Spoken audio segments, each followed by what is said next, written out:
Is going on, everybody? Welcome in to the North End Podcast, episode 163. My name is Zach Graham, your host here in the North End, joined, as always, by my good buddy. He's on record as my best friend. His name is Ian Michaud, and we call him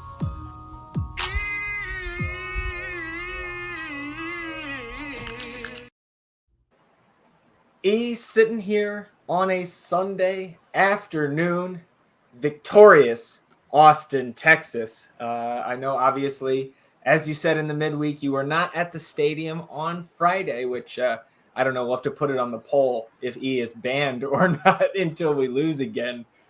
E, long weekend, haven't seen you. How you feeling? I am feeling absolutely tremendous. Also sad that I missed that incredible game, incredible match. The atmosphere looked like a rocking good time, but if we have to sacrifice my attendance in order to get some huge upsets and a top 5 victory for this Austin FC club, I will gladly do it. Yeah. I mean, I think that's where we can start, because it's going to be fun reliving this night, whether you were there or you watched it on the broadcast or the replay, what have you. It was fun if you're an Austin FC fan.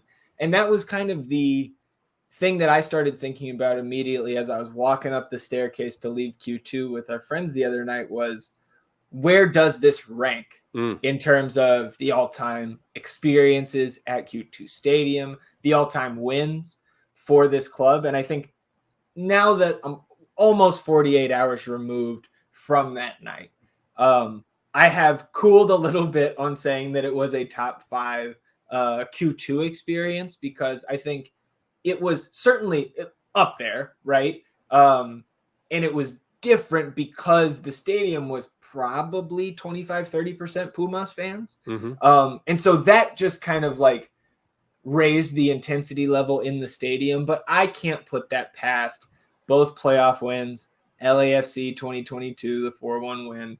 I can't put it past the first win in Q2 history, right, against Portland back in 21. So I think it's right in the mix there for me with like the San Jose comeback this year, the Gite hat trick, the Sporting comeback in 2022 with the Danny Hosen volley from Felipe, right? Like some of those big time comeback wins, or the milestones like Moose's hat trick, definitely in the mix for that 5th spot there. But then when you turn the page to like the quality of team that we just got this victory over, I don't think it can be lower than 2 for me. And the team that is in that mix for the 1-2 slots is 2022 LAFC in my book. So what are your thoughts there? Because again, just the fact that we are discussing this means that it was a fantastic win regardless. I mean, obviously not being there, really, I can't rate it in regard to the Q2 experience, which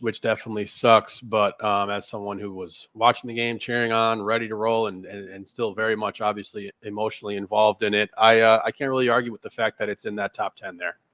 You know, when you said the San Jose comeback this season, that was just absolutely stunning, incredible game. So I'm right there. It's top 10, and I'm not going to fault anyone for having it in the top 5 in regard to the fact that, you know, even though the books didn't have us as huge dogs, like we were huge dogs in that game, especially given how he performed last year versus these Liga MX teams. So it's right up there for me, and jealous, bummed that I missed it, but happy that, you know, we got that job done and that everyone got to have a really great time there, except for those Pumas fans. Yeah, man. I mean, and look, man, like I joke about the E banishment here, but a number of those games I listed off, you have been absent for, right? The hat trick, the first playoff win. So like maybe there's something to that. We won't put that to the test, of course. First thing, right, about 36 hours, I think, before kickoff on Friday, we did get the official Leagues Cup roster for Austin FC, and no real surprises. Like I thought we would get a few more of those FCito guys. Ultimately, it is the entire first team. So right, that includes Micah and Jimmy and CJ. But then you add in Alonso and Irvin Torres. So congrats to those guys, right, for being named to the roster. And who knows if we'll see them, you know, on the bench maybe on Tuesday, or if we advance, which is now a conversation that we'll have. It just either way, congrats to those guys, because not surprised to see Ramirez there, but to see Irvin Torres, right? We've heard Josh mention his name a few times over the last couple of months. For him to get named to this roster, that means he earned it. So congrats to those two guys. 100%. Damn, bro, you're so excited. You forgot to tell the good people to download the episode. We just haven't gotten there yet. So on E's cue there, remember that the best way to support the show is to download this episode in audio format wherever you get your podcasts. And I know that at least on Spotify, maybe on some of these other sites, there's a little button to auto download whenever we post a new episode. So go ahead and click that. That is the best way to support the show. And if you want to go that extra mile, rate, review, and subscribe to the podcast wherever you get your pods. And then if you're watching on the YouTube channel, subscribing to the channel and hitting the like button on this video also help us grow the show. And you can hit the notification bell to know when a live stream pops up or a new episode goes live. Wash yourselves clean in the waters of the North End. So yeah, I guess before obviously getting ahead of myself here with just all of the good things to talk about here on episode 163, I am excited to debut our little victory song here at the end of this episode. We've been waiting a couple weeks for that. It's been a while since we got a win. So if you are a diehard and want a good little laugh, stick around to the end of this episode.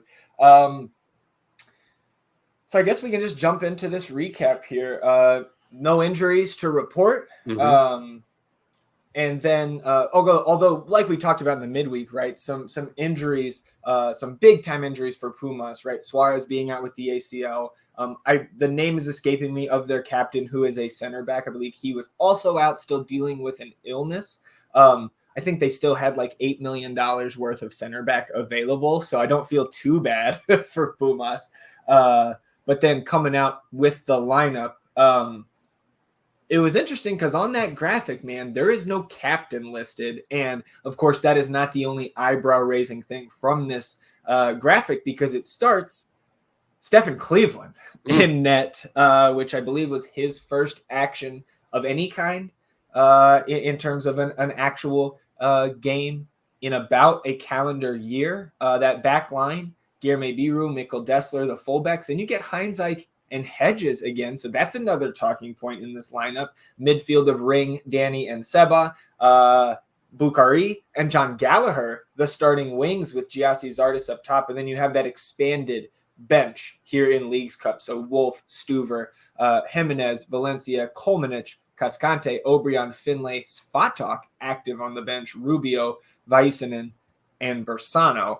So I guess let's start up top. Stephen Cleveland gets the start. I think what I heard was that Brad Stuver was a little bit ill in the middle of the week. I'm not sure if they were already leaning towards maybe giving Cleveland a start here in the group stage, just for lack of a better term, being a good soldier this year, right? Being that backup who is, again, I don't think as we go through this game, I don't think it was his finest match, but certainly, makes up for any perceived mistakes there at the end. And ultimately, win or lose of this game, I was glad to see him get some time, because at the end of the day, the PK save notwithstanding, I think we and no disrespect to Stefan, I do think we see why Brad Stuver is the starter of this group.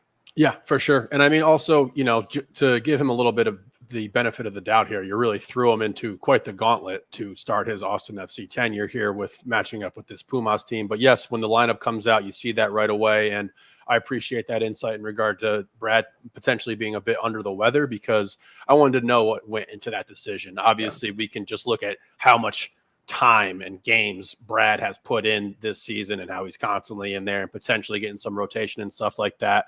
But if he was feeling a little bit under the weather, then, great. We get Stephen Cleveland in here. And like you said, not his best performance probably, but showing up when it mattered most. And again, you go down a man that early, you're really just going to get peppered by a team like that, who's that talented anyway. So very happy for him. Happy to see Johnny get that start on the wing. I think that was definitely related and correlated to the fact that we just kind of ran hot air into the ground in that Charlotte matchup, because the substitution pattern did get a little wonky there, got a little funky because Bukhari, and we got these new guys trying to get them integrated with everything like that. And then obviously the news comes with the armband as those boys get out there on the pitch. And That might be the most interesting talking point to me right now, is that Yeah. Alex got the call there. Yeah. So I think for me with Johnny G, right, we know that he's in the mix, obviously, at wing, even before we see this, and then getting the start. I think some of it, not just that Hot Air did a full 90, which we don't see out of him a ton in that previous match. We also play on Tuesday, right? Yeah. So I think there's a little bit of a rotation element here because it does not get any easier. We'll get to that preview here in a little bit. Before we get to the armband, Hedges starting again. Yeah. That is another question I have. Whether is it Leo and Julio on the bench for performance reasons? Is it that we're selling one of them, which we have talked about? Is it putting Hedges on display for other teams? And the flip side of that, if you're trying to trade Hedges, and you made this point, I think, to me when we were texting before the match, is like teams in this league know who and what Matt Hedges is, right? Yeah. So you probably don't have to put that showcase out there, but Svatak also active off the bench. He never warmed up for what it's worth in this match. So I think he was just kind of the ceremonial, like he's on the bench, he's with the team, right? But just not going to play on Friday. But that's just, again, it's a position to keep an eye on there in terms of who gets the start. And like we've said, it's a luxury that we've just never had. We've got 5 guys, if you're including Svatak, that I think we all feel pretty okay with if they're out there starting. And to be able to run with the hot hand, so to speak, again, it is a luxury that I hope we have for a long time to come. Yeah, I mean, we talked about Hedges and his performance, particularly in the air on set pieces, and how we were really pleased with what he was bringing to the table in that regard. And Leo's had some struggles as of late. I don't know how much weight I'm going to put into this lineup in regard to going forward. Yeah. Because of who we were playing, that it's Leagues Cup. Obviously, we have this game on Tuesday coming up as well. So, to see Leo and try to read too much into it and be like, oh, maybe he's fallen out of this rotation. I just think he would have to be performing absolutely terribly in training to lose minutes to Hedges going forward in the rest of the regular season here. But yeah, I think, again, like we talked about with Hedges, we've said in the past as well that maybe we've been not playing him to save him because he's on the block. I think that is fair to apply to both of these other guys as well. And we got to see what Svatak brings to the table. We got to see what he's going to look like in our formation and everything like that. But until that point, it will be resolved. I know that part. I know that much. Eventually, we will have the answer. It's just not here yet. Sometime in the next 2.5 weeks. It's coming. All right, let's talk about the armband because I thought it was kind of funny. Like in 123, talking to Fudge, talking to our buddy Alex behind us, talking to Jose there, who was with the little group that I had brought along. I said to all of them, Alex with the armband. They're like, all right, okay. And then one by one, they all realized, oh, yeah, Seba is also out there. So it does appear like we are going the direction of Alex Ring with the captain armband.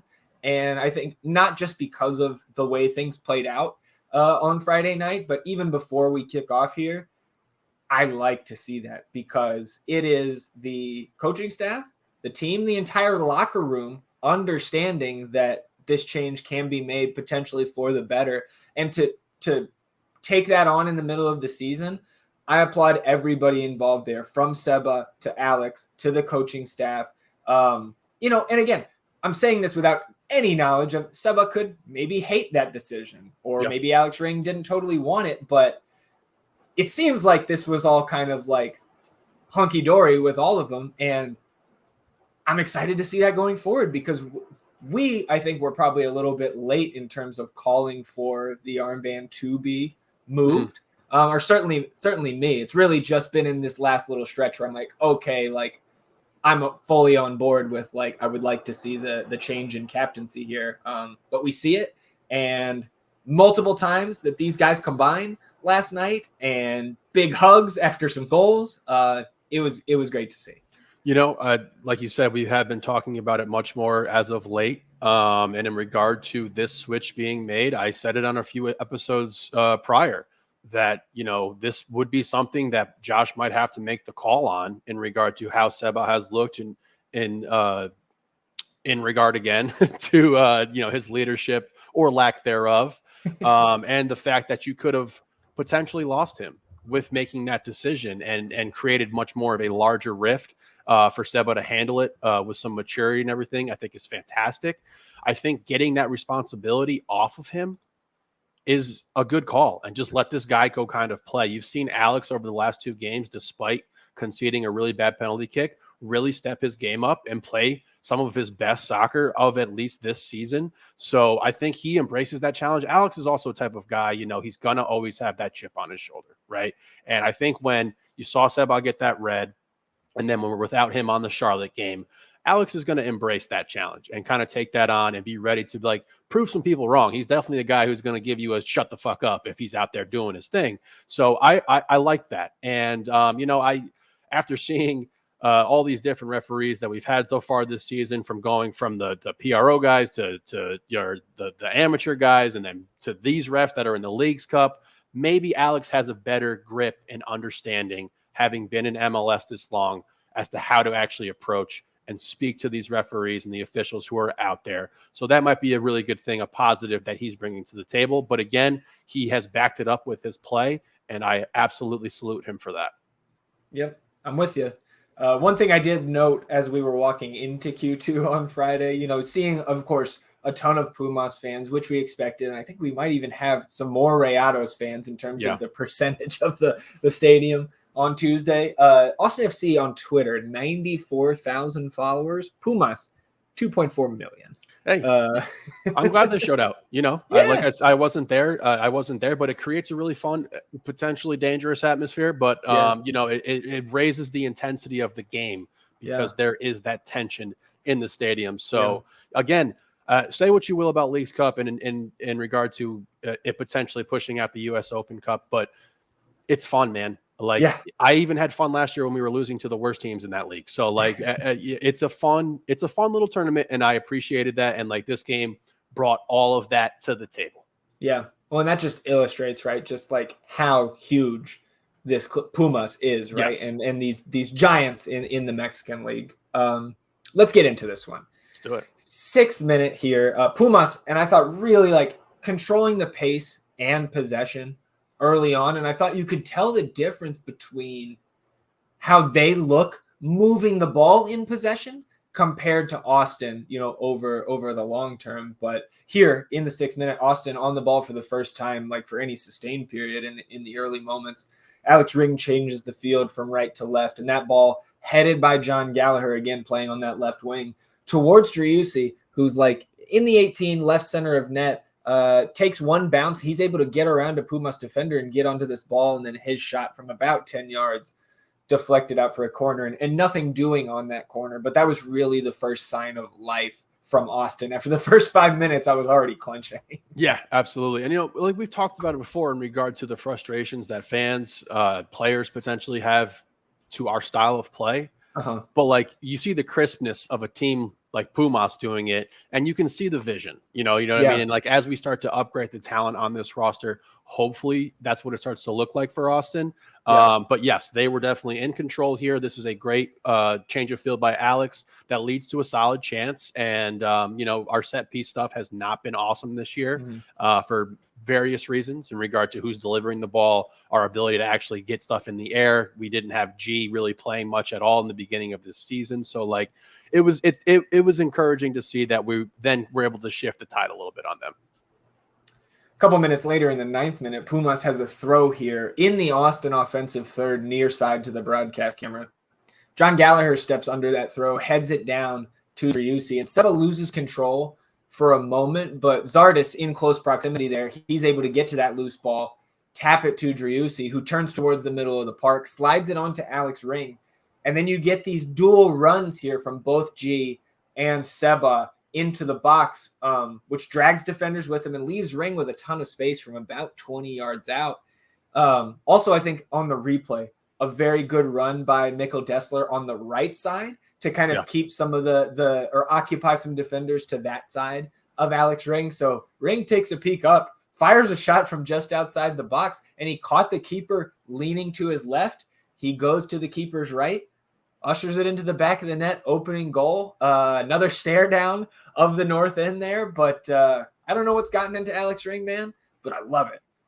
I told you what got into him. I prefaced it all. He's got a chip on his shoulder. He's ready to prove some people wrong in regard to how he's performing with the captain's armband on. And, if he's embracing that challenge and taking it on and raising his level of play, then I'm all for this move. Yeah. And not great goalkeeping here. Definitely. For sure. And this isn't much of a screamer or anything like that, but I like that he kept it low. Probably blocked a little bit of vision there like that. And it was a good strike on frame. And this is what we've been kind of asking for. You roll the dice a little bit here, particularly with the fact that we're not going to generate a shitload of chances, a shitload of opportunities. You take a little bit of the roll of the dice here. And again, even at the start of the game, you get that corner kick. These are positive things that are coming out of shots. So every now and then these might go in and we'll take it. And we're on the board and we're cruising. Well, we should note, too, that Pumas rotated fairly heavily, right? We know no captain. Mm-hmm. We know Suarez not out there, but Cesar Huerta, who we talked about, he was on the bench. Funes Mori, Guillermo Martinez, all three of these guys that are pretty much game in, game out starters and near the top of, you look at those transfer market values, like those guys are near the top. And look, you got. Shouldn't have rotated. Yeah, absolutely. I mean, I've mentioned my own personal position before where you never want to try to play down to an opponent or take anyone lightly. And they did. And you see that they got to make the call for Huerta very early to get him in here, and you're usually behind the 8 ball when that happens. And those guys are not in the flow of the game, not in the rhythm of the game and everything like that. And ultimately it leads to the success for Austin. 16th minute here is where this is the first note of many where the officiating starts to stand out as questionable, to put it nicely. Clear foul committed, I thought, on Heinzike as he's clearing out a ball. Then the offensive player from Pumas clearly hits him, nicks him right down to the ground. He's asking for a foul, nothing doing. So instead, a throw is given, and then a corner right after that with no apparent deflection. And this just gets worse almost by the minute in this match. I know that this game is fresh right now, and the refereeing was absolutely terrible, like horrible. I'm trying to remember back to how frustrated I was with the replacement referees coming in. This was the worst ref we've had all season. This time was absolutely embarrassingly bad, And it was just, it wasn't even just like small stretches where we have, now that we're not players anymore, we have a bit more of forgiveness for these refs and understanding and everything like that. But like this dude was terrible from the jump all the way to the final whistle. He was horrible. Yep. 20th minute here. You get a great turn from Osman Bukhari. It gets a rise out of the crowd and the announcers as well. I think that's going to continue to be a theme. Austin not able to get a shot on net here after he had laid it off for Danny and his shot was blocked. So nothing on frame here. And then Guillermo Biru, pretty terrible ball that turns it over. He just like pinged it right at Alex Ring in kind of no man's land there. 7 minutes later, off a Stephen Cleveland goal kick, Gyasi Zardes heads the ball forward and Bukhari meets Duarte, who flops and screams like he got kneecapped here. Yellow card is shown. And I think this is just 100% a soft call, especially for first foul of the match. Like this is the first time Osman made contact with anybody, and the broadcast team agrees. And typically these broadcasters are not going to go too hard on any officiating crew, no matter how it's going. And this is where they start talking about the officials, and it continues where they're like, Austin is getting no calls, and that happens like 10 or 15 minutes from now. But like, I don't understand this yellow. It was not consistent with how he had called the first 25 minutes of this match. And then on the literal next play after this free kick, Biru has his jersey tugged right in front of the fourth official, the head official plays the advantage, but doesn't come back to give a yellow. And if you're giving a yellow to Bukhari there, how in the world is just tug of the jersey right in front of you? Like, I don't get it. I don't blame any Austin fan for feeling, even with the victory, like we got fucking jobbed, because I think we did. Like this was horrendous. Like I know you said it already, but like the officiating on display on Friday was embarrassing for anybody involved, and it's unacceptable. I like how you said anybody involved, and like if MLS is going to make this big push to make this the cup, you better upgrade these guys because this guy was fucking terrible.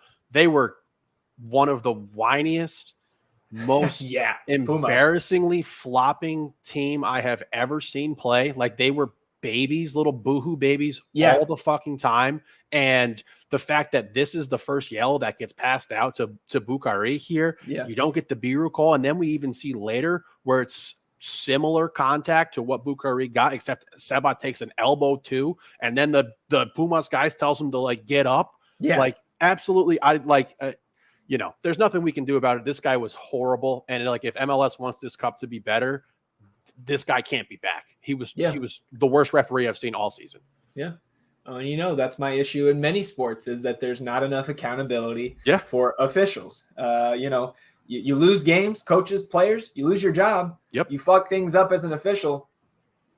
This guy nothing happens. He was so bad, dude. And we'll keep talking about it because we have plenty of instances where we can point to Pumas players just being disrespectful to the game. Flat out disrespectful to the game. 32nd minute. Officials missed the ball going out of bounds here on Pumas. And then so Ruval Kaba makes his way down that left side, and Austin's able to turn away his attack. But as they clear it out, Bukhari and Duarte come together again, and there's a high boot by Osman. And then after a conversation among the officials, a second yellow is given. On the replay here, I'm not sure that Osman touched him, but I also get the dangerous nature of putting your cleats that high.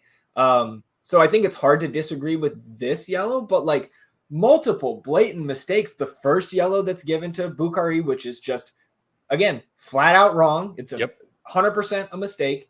And then you miss the ball going out of bounds on that side where half of the Austin team is adamant that it goes out. And again, I know that just because our guys are arguing, we were arguing that the ball was not off Valencia when we get scored on by Charlotte, and that wasn't correct. But again, with the context of how bad this crew was the rest of the night, I think that ball was probably out of bounds. I'm right there with you, and I also agree that I would show yellow here just because how high the boot comes, and he does not make contact.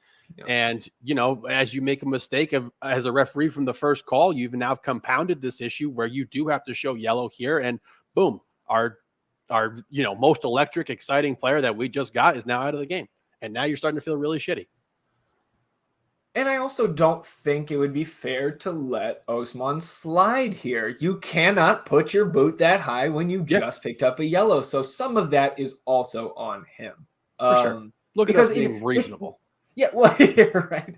No matter how bad that first call was, we've said it to like Hassani Dotson in Minnesota, right? You just did it. So like whether it's right or not, now you got to kind of rein yourself in a little bit. And he didn't. So hopefully that is the last time we see our number 7 getting sent off in his tenure here because, look, we've only seen him for 75, 80 minutes, but we are better with him out there. I know that for sure. He is a gravitational force. You have to account for him. And let's keep going. I just want to keep talking about these babies on the other side. And we're gonna, because here, 37th minute, like you mentioned earlier, another Cleveland goal kick here, bouncing ball coming to Seba, but Pumas player runs through it and just completely puts his shoulder through Driussi's face, and Seba goes down. Official ignores it, allows Pumas to take off on a fast break, and Ruval Kaba puts a shot here right into Cleveland. He gobbles it up, and rightfully so, the Austin players go berserk, and the bench is giving it to the fourth official.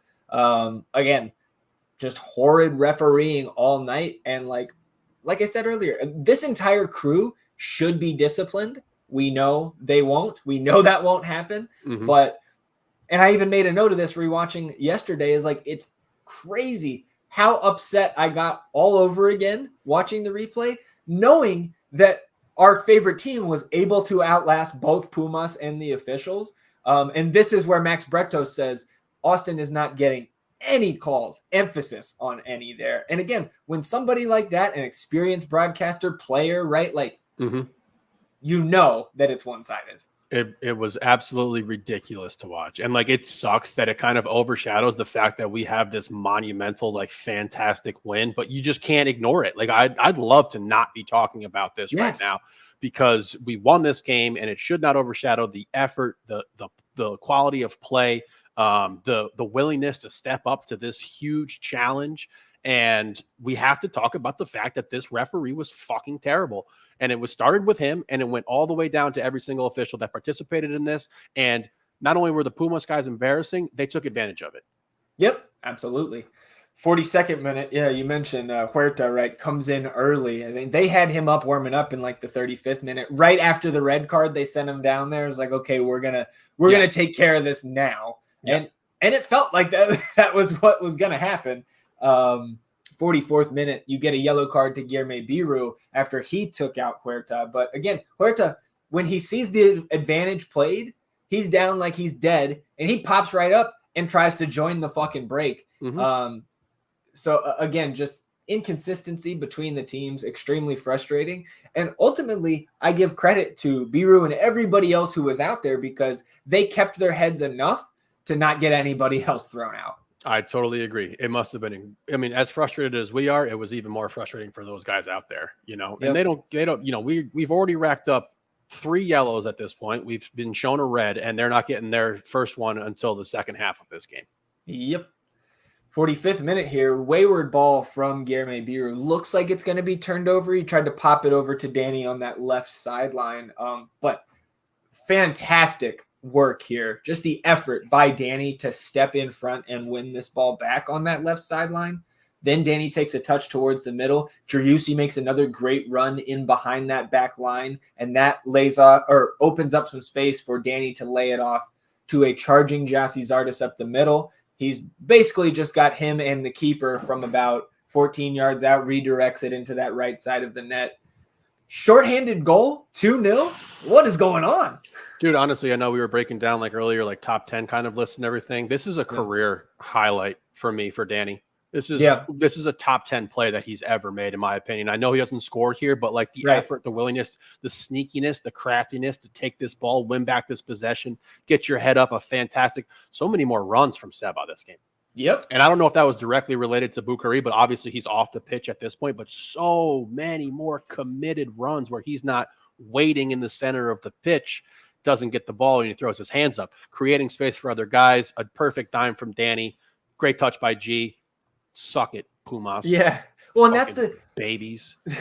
That's all 3 of these goals. Seba is heavily involved in. He only gets the contribution in the third one, but awesome run by both him and Zardes and Dessler on the first goal. And then him again here dragging defenders with him again because he's got that gravity. And when you've got other guys with that pull around you, with the Dessler coming up into the attack and Bukhari, again, this is what we've been waiting for. And even more confirmation bias for me when I said that we would have beat Charlotte if he played, because you saw that kind of, you know what I mean? Like this was the stuff that I was specifically saying.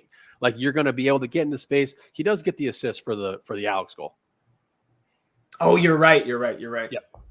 Good point. And now there's 4 minutes of stoppage. And all we're saying in the North End is get to the half. Yep. Get to the half, the mental side of being up 2-0 here. Not to be 4th minute of stoppage here, literally the last play of the half. I will give Pumas credit here. Great ball over the top to Huerta. I think he probably timed this run perfectly. He gets in behind Guilherme Biru. And his shot here, spilled by Stephen Cleveland. Avila pokes it home on the rebound on the backside. Shouts for offside, lengthy review. And I do think that this call is close enough where the call on the field, no matter which way it went, should probably stand.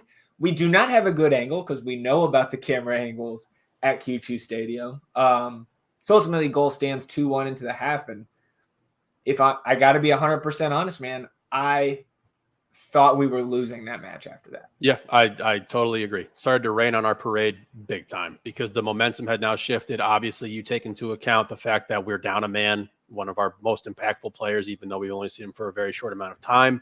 And, it took all the luster off that first half for sure to give up this goal. A great play, though. And like we understood the quality of this team. I was not under the impression that we were going to shut them out, especially having Cleveland in the back there. So like, it was what it was, and you got to applaud the team for going into halftime with this 2-1 lead and then persevering. Coming out of the half, and I don't want to continue without shouting out our boy Mason, who found me at halftime and gave us these two little like North End business cards. It's got the logo on one side. It's got a picture of us and a QR code that goes to the website. Shout out to Mason. That shit is awesome, man. I was blown away. One of the, I mean, you know, I haven't seen a ton of super cool business cards or whatever, but just one of the coolest little things I've ever seen. The picture's fantastic. Everything. Thank you so much, Mason. Like it's awesome. Yeah. Yeah, it was awesome. We also do get a sub here. We get Owen Wolf in for Giassi Zardes, and I think ultimately this move paid off and ended up being the right one in the moment with the way this game plays out. 47th minute. Finally, yellow card. Ruvalcaba picks one up. All it took was a two-hand shove in the back to Danny Pereira, who was 5 yards out of bounds.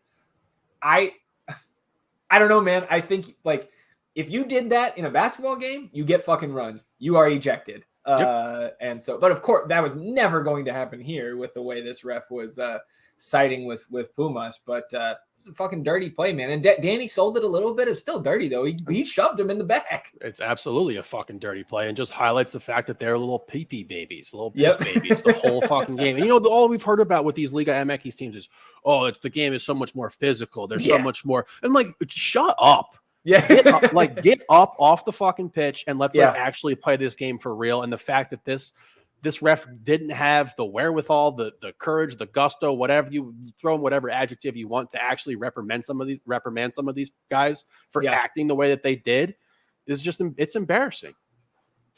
Well, now it's my turn to talk about Pumas, because the next minute, a yellow card to Huerta, who raised his hand up into Gallagher's face and shoves him in the face. And my note here was, fuck this team acting like a bunch of babies because they're getting worked. So you and I, even not watching in the same place, on the same page there. Might have been a good thing that we weren't together. Dude. I'll just call them little pee-pee babies again. Okay. 54th minute. Austin wins a corner off a John Gallagher cross. And that cross gets cleared back out by Pumas, but it falls right to the feet of Alex Ring, who had taken the corner. And he takes a touch kind of away from net, but opens up a little bit of space and allows his teammates to get back onside. Then he whips a ball in towards that back post, and that Pumas back line caught off guard. Driussi darts right in, unmarked, taps the goal home, restores the 2-goal lead. Shorthanded, I could not believe it. It's his first goal in like 800-ish minutes or something like that, and he's got some things to say to the supporters section after this goal. He was not. I mean, he had stuff to get off his chest for real. Yeah. And I want to start with. Let's start with the armband decision, obviously, and the fact that Seba could have even exacerbated his antics that he has been doing as of late. Sure. And then, secondly, for him to be engaged enough to see all of these runs, to make these runs, to create open space for other guys. Also, for him to be willing to come back on sides after that play, the corner there. We've seen him in the past not be willing to make that track back to get on sides, but he does it here in this instance. Another fantastic ball from Alex. We've seen a plenty of those over the last few weeks here. Strikes it into the net, and like as that's going on, the broadcast is like, oh yeah, 2 shots on net for Austin and 2 goal. It's like 3 for 3, baby. So 63rd minute, then we get an adjustment here from Austin. Julio Cascante comes in for Mikkel Dessler, which moved John Gallagher to right back in the back 5 now, right with Hedges, Heinzike, and Cascante as our 3 center backs. And then 71st minute, you get a yellow card to Owen Wolf. Kicking Huerta in the shin here. Got there late. That was a deserved yellow. Should have kicked him harder. 72nd, next possession off that free kick. Duarte gets the ball on the overlap, left side of the box, and his cross in finds the head of Guillermo Martinez. He bops it home with some power past Cleveland, 3-2, and now it is tense. Tense to say the least. Big guy, very, very powerful header in the air. Looked good, and again, another good play. I've been talking about how embarrassing they were. They're still talented players. Yes, so absolutely. I'll give them tip of the hat there. Nothing Stefan can do with this one. Yeah. 73rd minute, right after the kickoff, you got Danny pressuring the Pumas keeper and gets a deflection that almost rolls into the net. So you don't get anything on the scoreboard there. But again, credit to Danny.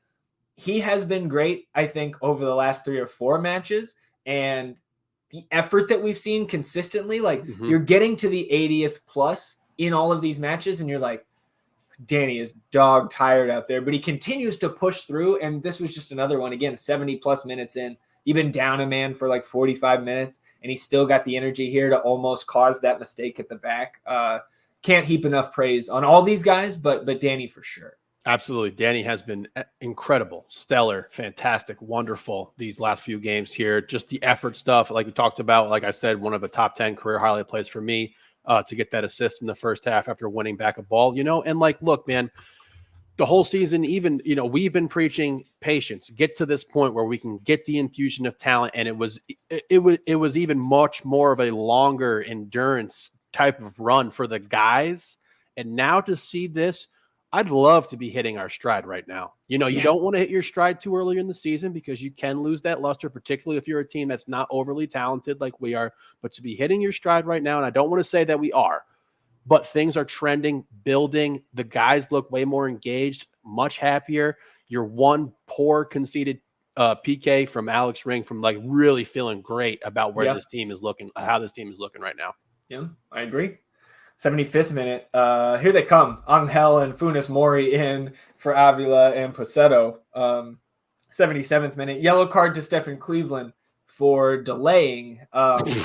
And I thought that was soft too. I didn't think he was like, for all the times we have seen opposing keepers come into Q2, or even our guy Brad right in net there. Like, again, it just felt like this ref was eyeing him, like just waiting. Just for like the first absolute moment that he could pull a yellow, he did. And I did not appreciate that. And as far as like antics went in this game, or stalling or trying to, get something, simulate again. Yeah, exactly. Incite a riot by pushing somebody off of the, who's already off the pitch. Yeah. For this to come out is just baffling. At this point, like, I'm not a conspiracy theorist guy who's like, oh, the refs are on the books or whatever, and shit like that. But like, this is just ridiculous. Like, this is just so out of the scope of this game to show the yellow here. Fuck this ref, dude. Like, seriously, I hope you get the flu, man. I don't know who. Might have been Paul that sent in the group chat that this ref as a kid, and it was just a kid in a Pumas jersey is the picture that they sent along. Like, might have been. Could have been. 83rd minute, you get a double change here for Austin. Diego Rubio comes in for Driussi, who had sat down, looked like he was cramping a little bit. And then the Punisher in for Danny. Great shifts by both of those guys. And then I thought Jojo and Diego did great here in their little like 16, 17 minute run. I'm so proud of Seba, man. Seriously, like he really could have packed it in here. And like, he raised and elevated his play to meet the competition level. And that is something that I love and appreciate about him. So well-deserved to get off the pitch here, and stellar performance by guys all across the board. And to keep level-headedness, particularly after we've seen some of the most crazy antics and lack of maturity, while this ref is just out here embarrassing himself and other guys who wear the referee jersey. Just incredible. 88th minute here. This is, just kind of the height of it, right? The crescendo of this match. Huerta going in one-on-one against Julio Cascante to the left of goal inside the penalty area. He falls down but recovers and then tries a Rabona cross from the end line, goes out for a goal kick, but then play is held up and they're reviewing it. And upon looking at that replay, we pulled it up in the stands there. Pretty evident Julio steps right on his ankle as he tries that Rabona. I do think that, and Austin was shouting for a handball when he fell in the box, and there were 4 angles on the screen, and they were playing it in fast motion because they were really reviewing the step on Huerta's ankle. One of those 4 angles does look like this ball hits his arm as he's on the ground, but I don't take too much issue with it because I don't think it was really that conclusive. But even and then leading up to the penalty, there are a lot of extracurriculars here with Austin players, Pumas players trying to step on the spot, trying to protect the spot, trying to talk shit, get in people's heads. And again, this is not the officiating crew to be keeping the fucking peace. Yeah, no, absolutely. And like, I wanted to try to give the refs the benefit of the doubt here in regard to this call, but you can't. You can't just ignore everything that else has happened in this game. They sucked, and it doesn't matter. Yeah, as Martinez steps up to take this one. Stutter steps and then sends it to the left, where Stephen Cleveland has guessed correctly. He paws it out for a corner, and by this time, we are 3 or 4 minutes into the 7 given of stoppage. So as the official lets play go into the 101st minute, the crowd is furious. And I understand that we've got to play more than 7 at that point, but also like some of this is because you guys could not control the fucking game, and that's why it took so long. So a lot of double birds flying around the entire stadium towards that official. But ultimately, man, the final whistle blows. The 10 guys on the pitch see it out. And Austin FC has the win of Leagues Cup 2024 so far. Absolutely. You see the energy, the enthusiasm, the passion from Cleveland. You see Brad on the sidelines going absolutely apeshit. The guys all fired up. Cleveland still, despite being like super juiced up, super amped up, task at hand. Hey guys, line up. A corner's coming here. So like getting Johnny off of him, like, come on boys, we got to finish this out, see this out and everything like that. So, I mean, just this is not just the win of Leagues Cup. This is the win for this, like, of the season for me. Just like everything that was going on in regard to, the sentiment around the club, the protests or boycotts that were going on, being down a man, losing Bukhari, keeping our cool despite the fact that this was a terrible, terrible officiating performance. What a win. Just incredible. 26% possession for Austin in the victory. 25 shots to 6 in favor of Pumas. Just 8 on target to 4 in favor of Pumas. 2 big chances to 1 in favor of Pumas. 8 corners to 3 in favor of the visitors. Austin did block 8 of the 25 shot attempts from Pumas, and they forced 13 of those 25 to be taken from outside the box. No FOTMob XG model for Leagues Cup, but we did get one from Opta, 0.67 for Austin to 2.75 for Pumas. But my thing is, man, 0.67. That's what they gave us. My whole thing is, man, the right team won this match. Absolutely. Yes, spot on. So you kind of mentioned this a few minutes ago. There's 2 little points I want to talk about before we get to some of the post-game quotes. It's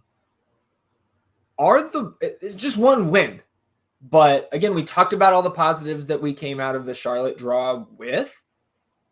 Are the wins starting to change here? Again, we could get absolutely boat raced by Monterrey here on Tuesday. And I don't think we should let the positives of the last 2 matches go completely out of our minds if this goes poorly on Tuesday. I think my answer is yes. And again, I feel like I'm pretty historically optimistic about our favorite team. But to get this win, like you mentioned, like it feels like it's certainly a statement win. It feels like it's a signature win and one that could really just spur this team on again to a playoff run. There's a lot of things that can happen between now and then and a lot of time, a lot of soccer to be played. But again, you see it in the highlights. You see it in the pictures that the team posted. You see it if you're there watching those guys interact after the final whistle. That was just the best collective effort I think we've seen from this group in over a year for sure. It was incredible, and I think just even the amount of the infusion of the talent that has arrived puts a little wind in those sails already. And now you have guys looking more like themselves. If we're settling into this armband with Alex, him feeling confident in that role, Seba just being able to go out there and play. Clearly frustrated. He's heard the noise, like you said, when he scores that goal and he's got something to say. He kicks the fucking I don't know what to call that thing there.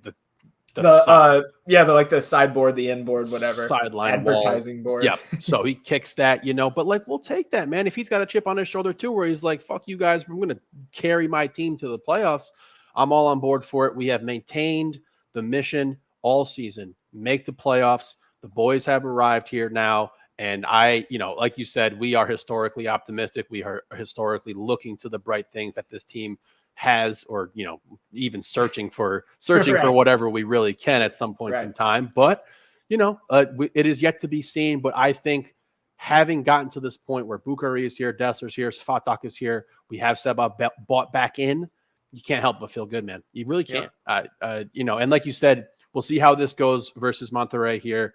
Obviously, we understand the quality of this team. We'll get into their roster and how much it costs and what it looks like to compare it to our team and everything like that. But ultimately, again, the goal was not to win Leagues Cup.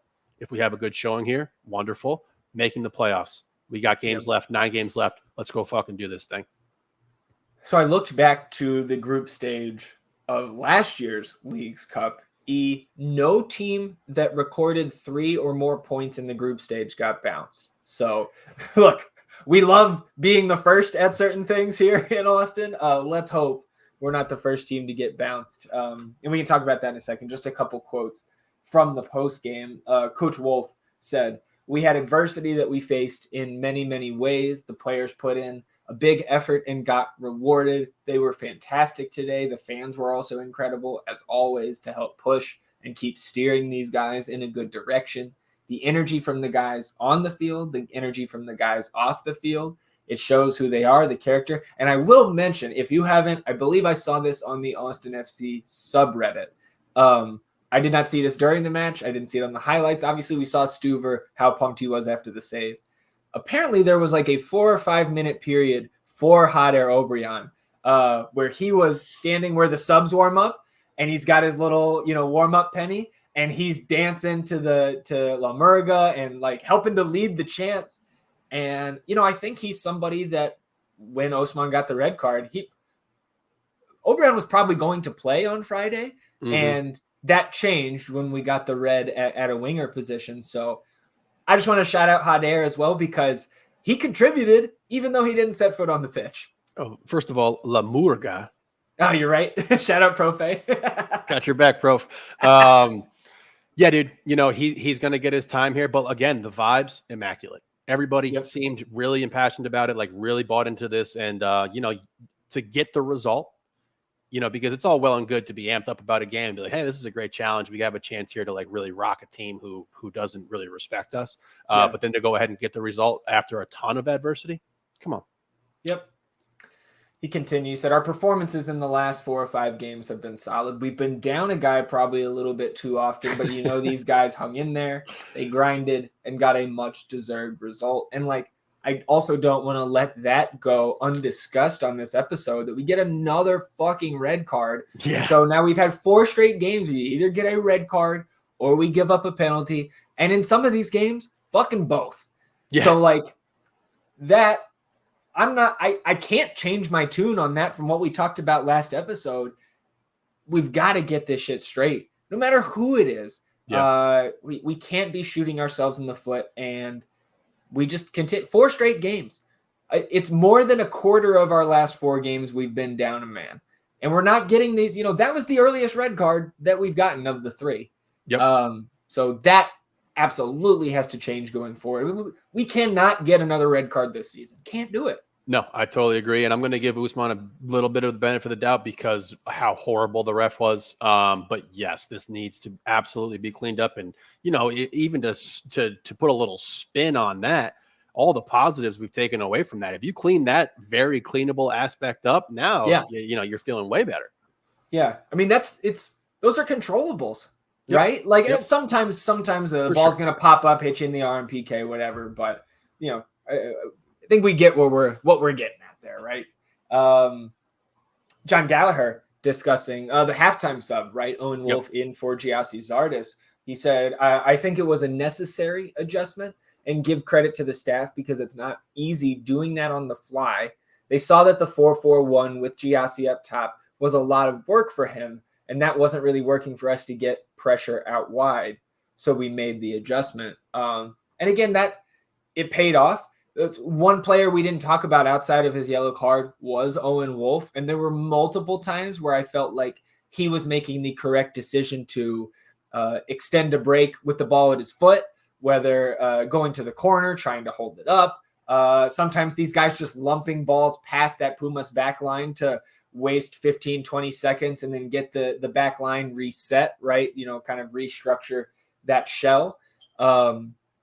I don't know how many negatives I could say about any of these guys, but I did want to give Owen his flowers for the shift he put in the second half. And again, Diego and Johan, who didn't have a ton of time to get their names into the notes, but the positioning, the communication, the physicality that the Austin players matched, because you see guys like Johan and Diego flying in on these very aggressive tackles late on to preserve the lead and taking those chances and doing it smartly, right?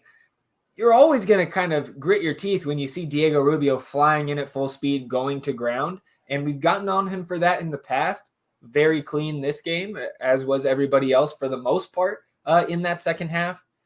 Can't say enough good things about that performance, right? The grit, the tenacity, the physicality, the mental toughness to, again, not lose your head. Like, I fucking would have, man. If I'm on that sideline, I'm getting thrown out of that game. Yeah, absolutely. I mean, we're even getting quotes here about positivity from adjustments from the coaching staff. It's like, what is, right? What is going on here? No, top to bottom, everybody, coaching staff, backup keeper, like you said, everybody top to bottom, all bought in. Wonderful. It just makes me excited about potentially keeping this thing rolling. Yep, no question. And we will keep it rolling into Tuesday night's match. CF Monterrey coming to town. So let's pull up this little preview here, and it will just be a little preview here, right, E? So Monterrey, of course, for those of us like ourselves who are just not educated in the ways of Liga MX, Monterrey founded in 1945, so like end of World War II era there. Been owned by FEMSA, which is Latin America's largest bottling company since 1999, and they are nicknamed Rayados, which stands for the Striped Ones. So I imagine we're going to be wearing the Armadillo kits, considering they are the Striped Ones. I don't think we can Las Voces out there. We'll see. 5 league titles, 3 domestic cups, and 5 CONCACAF championships for Monterrey. And they did go back to back CONCACAF championships from 2011 to 2013. Their oldest rival is Tigres. And in the Apertura, again, everybody 4 matches in, like we talked about with Pumas in the midweek episode.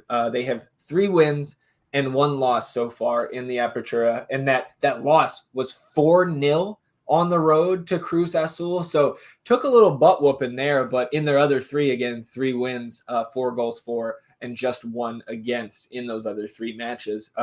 You hinted at their roster and the roster spend, right?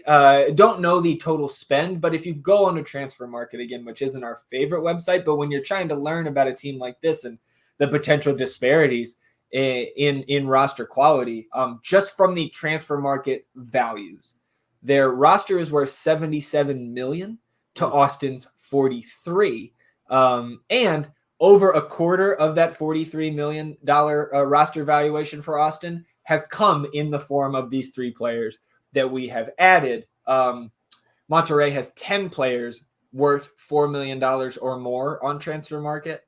Austin FC 10 that are $2 million or more. So again, you see just on paper the disparity in terms of the roster value, and then you get into some of the players. Brandon Vasquez is there, right? So his return to Q2 Stadium after a forgettable outing in the opening match of 2022, where he missed at least 1 sure goal in that one, maybe 2, thinking back.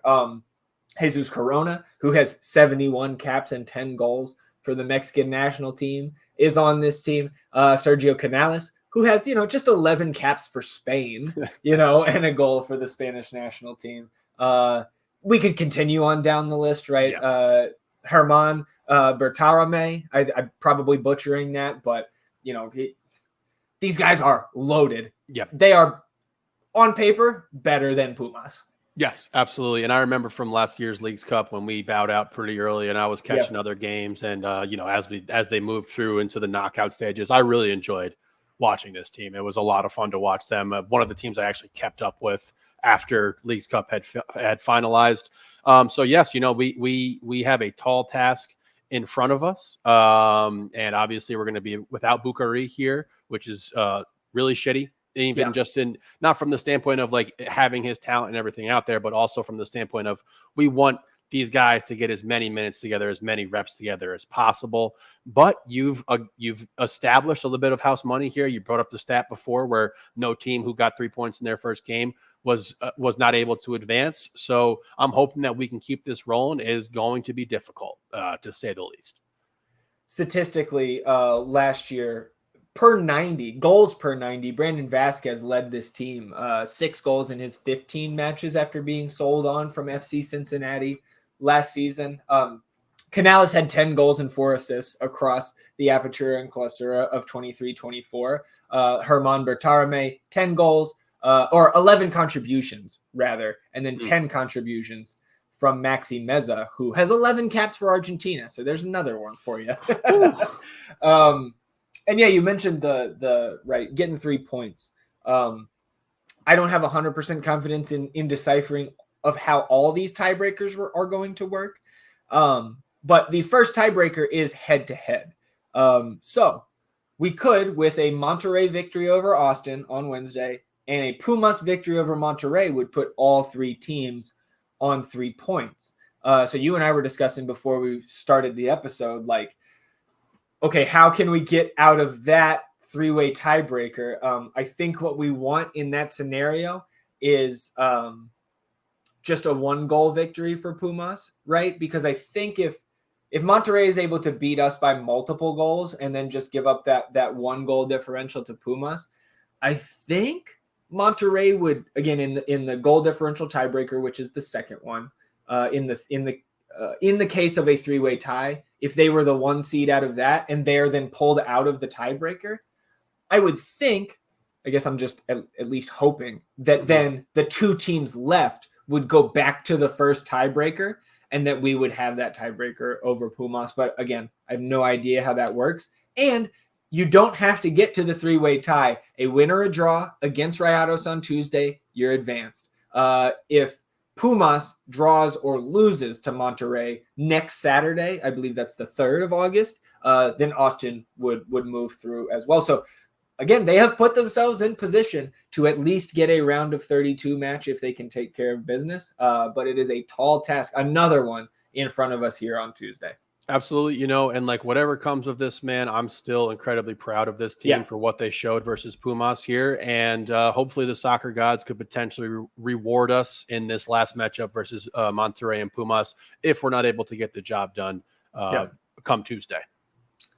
So let's talk about us just for a moment. Obviously, no Bukhari with the red. Everybody else should be available, right? I would imagine just from what it looked like, just bumps and bruises coming out of this one. So I think we probably see Johnny G again. This Friday to Tuesday, right? It's identical to what you would see in the league for a double game week from a Saturday to a Wednesday. You get the 4 days off. That I think 3 is kind of the minimum where high performance teams say you can recover fully in that amount of time. I think we probably see Stuver back in net, but I don't know. Like, I mean, again, I think, like I said to start the episode, like all the credit in the world to Cleveland. You got the win, you got the huge stop at the end. But he was shaky at times throughout that first, 80 minutes or so.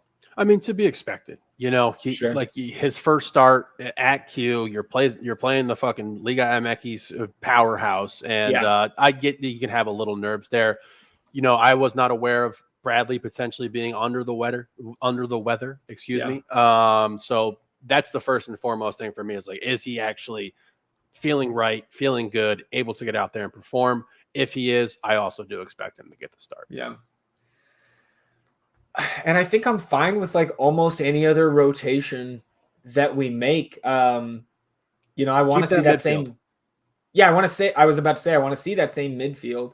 If you get JoJo out there, if somebody needs a breather, I get it. Mm-hmm. And up top, I could also see Rubio needing to come in for Zardes in terms of his recovery. But assuming all of these guys are given the green light by the high performance staff, I think we see largely the same lineup outside of potentially keeper. Hedges? I don't know why you rotate. I mean, those guys have done fine the last 2 games, I feel like. But again, like I said, like Leo, Julio. Yep. Alexander. I'm fine with any of them right now. Wings, hotter for sure. Yep. And then if it's not Johnny, Ethan or Owen, or I think I would rather have Owen on the bench again. I'm with you there. Yes, I would rather, because that gives you much more flexibility when you're trying to make those subs initially. So I'm right there. I think Diego, though. I think you got to get a Diego start here, just given G's current, like his run of form, and which has been great. Like he's played fantastic. But the age considerations, everything, the wear and tear on him. So stuff like getting Diego mixed back in, I think is a good idea. Yeah. Unless you got anything else to add, one thing left to do. How much is Austin FC winning by on Tuesday? I'll take the ZG 2-2 draw dub in the PKs. Nice. We would love that. And that would secure first place in the group. Yeah, that would put you in a good position to to avoid LAFC then probably. I was going to say it does get readjusted after that, right? Like, because obviously we're one of the lower seeds of the entire tournament. It just there are 2 slots in that bracket for first place out of West Group 1 and second place out of West Group 1. And so if we're in second, it will probably be LAFC after they got their first win the other night. I believe they're the host in that group. And I welcome a match against LAFC. I would love to see those guys and get more tape and get a better feel for potentially a team that you could see as a lower seed, maybe that 1-8 matchup, a 2-7, what have you, by the end of the year. Also, we got to play them again. Yeah, for sure. We do. And we play them at their place. So, yeah, I mean, again, I just think the round of 32 match, I'm hesitant to say I want to go far in this tournament because I still don't think we have enough to actually win it or even get to that Final Four. If we do, I'll fucking take it. Because I think you get to that Final Four, you get a CONCACAF berth next year, which would be fun as shit. But again, getting that extra match, especially now that Svatak, again, clearly was not going to play that last match. I think we would be delusional to be thinking that he would play 60 or more in this match if he didn't play at all on Friday. But you get that round of 32 match, you can get Bukhari another 60 plus, right? You can get Svatak in there, more time with Dessler. I want to advance, man. I want it. Yeah, for sure. The tune has definitely changed, because I had to add potentially moving on twice on the last episode. So yeah, I would welcome it. And my prediction proves that point. All right.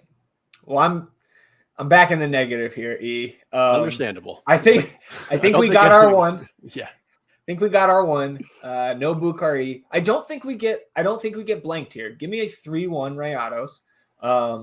And again, I think we could go down 3-1 or we could go down 4-1 and I could still feel okay about that match depending on how the match plays out, right? Sure. I think this is a match where the scoreline may not at the end of the day reflect the effort and the performance of Austin FC. But again, sitting here looking into my fucking crystal ball, I'm excited to see this match, especially now that there are like real stakes to it. So, I'm amped. I'm also thinking about going forward and like me being there and missing out on this Pumas game and now getting to show up for a potential ass whooping. But hey, well, Friday was a potential ass whooping too, so you never know. For sure. But like I said, the things we saw from the team, even if you take out, despite the result, which we obviously loved, the things that we saw that looked really well, if that carries over, let's do it, man. And you're gonna have home field advantage. There's gonna be a lot of Monterrey fans there for sure, but the atmosphere will still be popping, and let's go do it, man. Yeah, absolutely. So 2-2 draw with a PK shootout win for E, 3-1 loss for me, and I hope I am wrong. We'll see everybody at Q2 on Tuesday evening. E, before we get into last business day, we'll check in on the best keeper in the world. Damian lost. Louisville City took on Monterrey Bay FC yesterday on Saturday night. That was a home match for Louisville, and boy, do they take care of business. Whew. Once again, a 4-1 victory for Louisville City. Damian getting the start.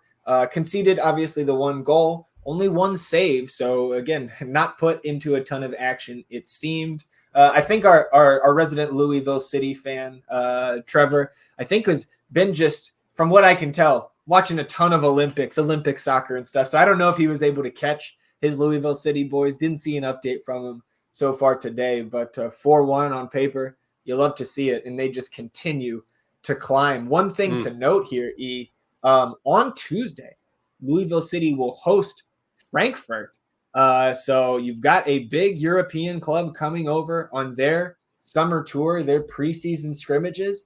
And you and I were laughing before we started the episode that I bet they start that other fucking keeper this game and don't let Damian, just like the Open Cup, don't let him get that higher level of competition. I really hope we get to see Las in net against this German side.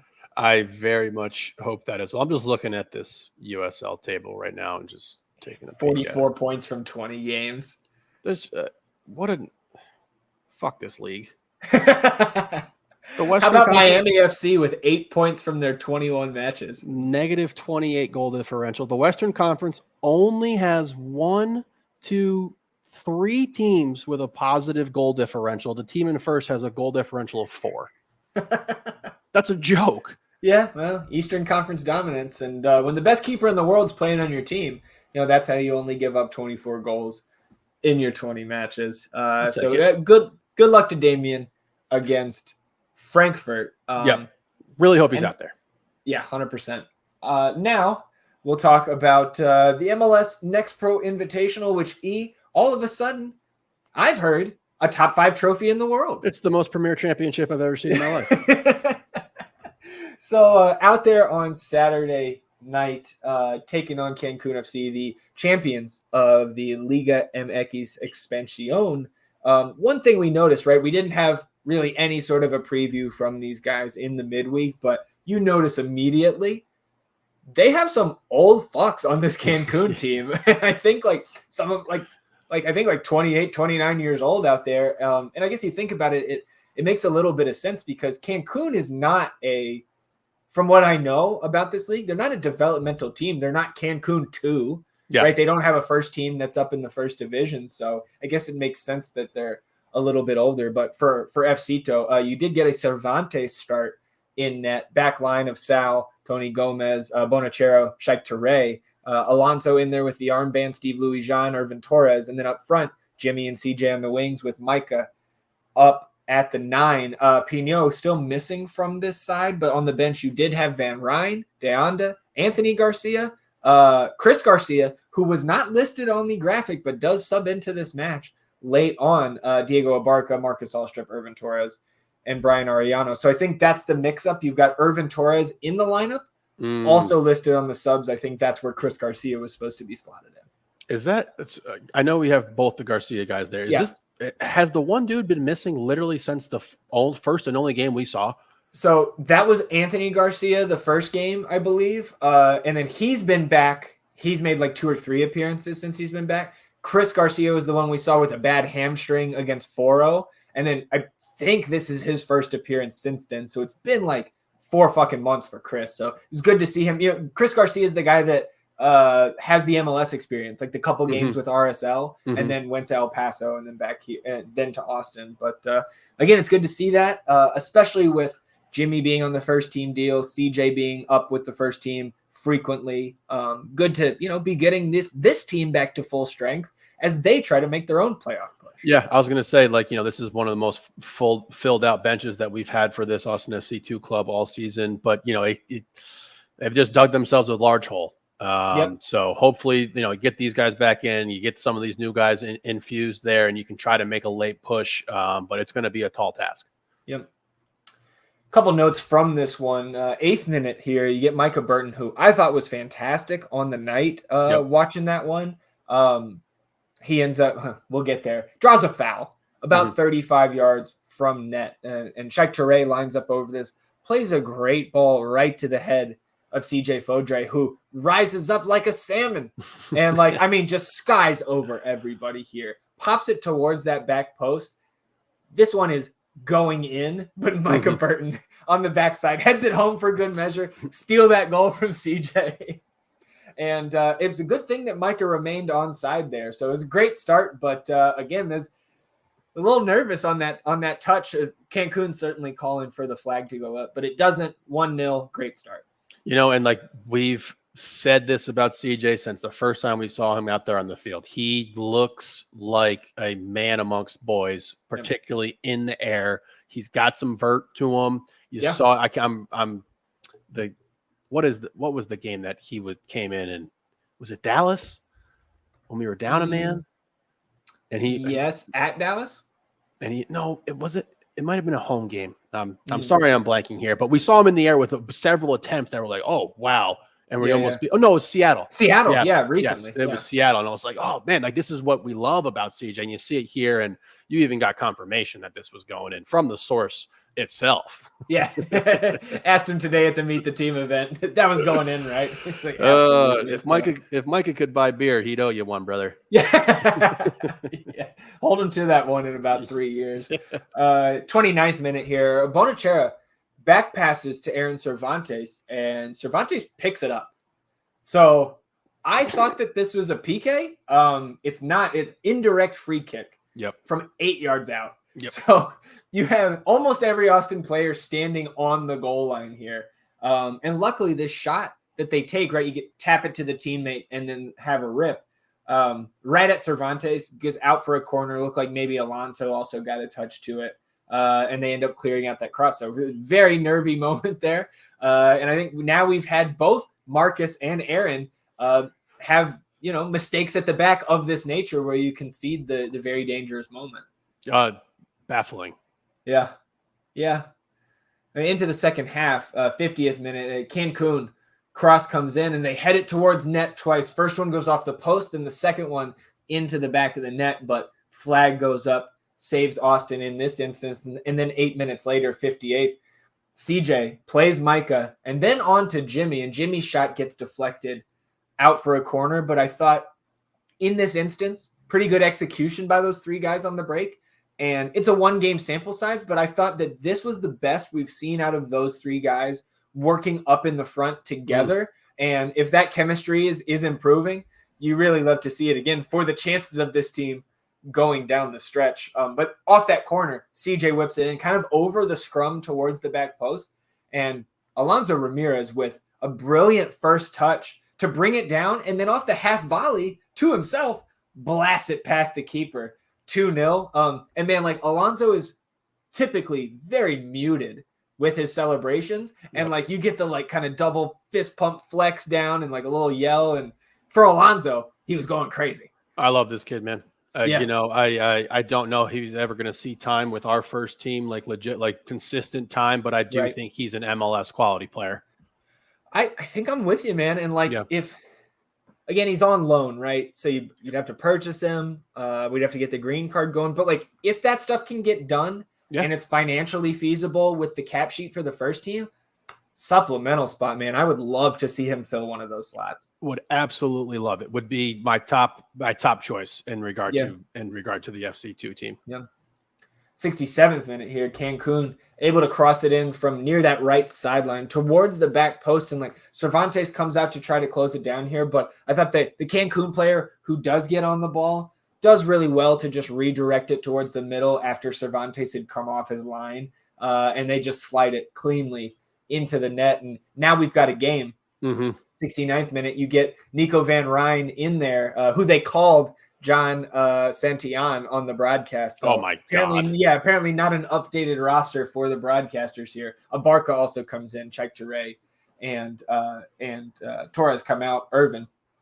88th minute, you get Deonda in for Jimmy. First minute of stoppage, you get Chris Garcia in for CJ.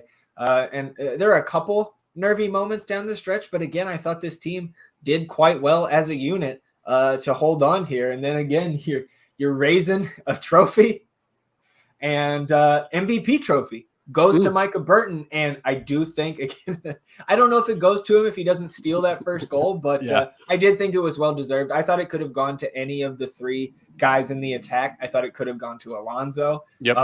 It was a great game against an opponent that was playing hard to try to equalize and get that trophy at the end. Yep, saw it to the end, and very, very happy for these guys to have something to raise there and feel really great about it. A wonderful, wonderful weekend for Austin as a whole. Yep. Well, this team is back in action on Friday at the pitch. Copita Tejas matchup, North Texas SC coming to town. So we'll see. Might be able to make it out to that one, but we'll have a preview on Wednesday's episode. And I think that does it for us here, E. In terms of the nonsense, we got the best ball update. We're in the Leagues Cup break. We'll get that best ball transfer window draft on the schedule here shortly. Did not make any Leagues Cup picks. I think we're going to take a hiatus from that too. We're in the black with our MLS picks, so let's not mess it up trying to guess on these Liga MX teams. Yeah. Let's stick with what we somewhat know here. So no nonsense here to close out episode 163. E, anything else for you before we shut it down? Somebody figure out how to get this episode to the Pumas players so that they can know how much I dislike them. Please. And by any means, we got to hack phones, whatever. We got to hack their PA system. They got to hear what we had to say.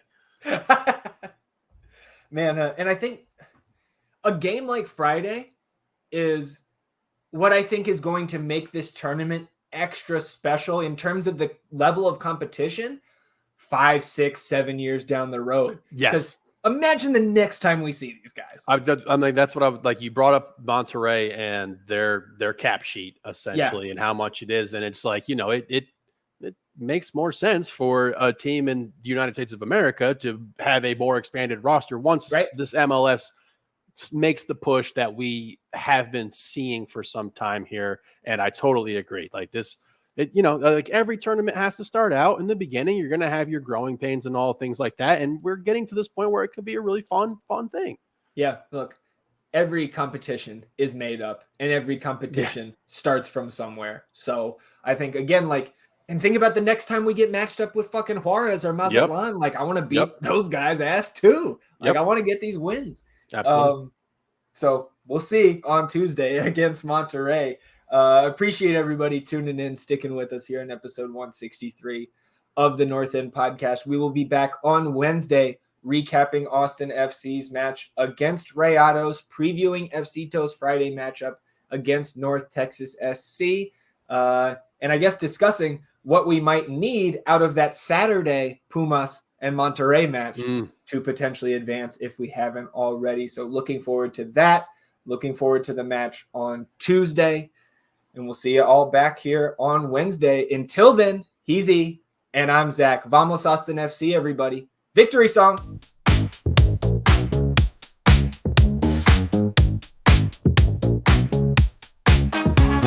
Welcome to the North End where the passion's running high. We're here to talk football, Austin FC, all right. ZG and E will take you on this ride. Week by week, side by side.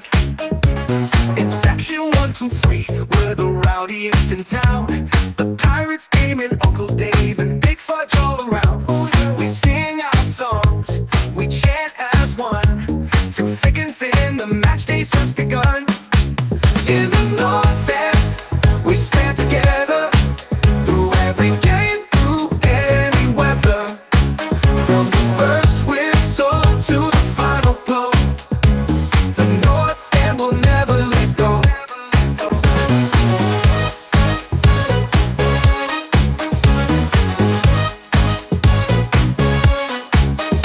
Under the lights of Q2, our home, our sacred ground. In green and black, we fight, our voices loud and proud.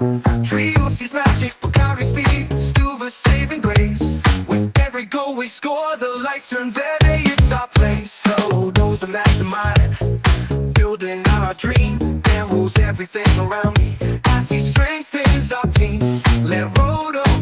He's got the perfect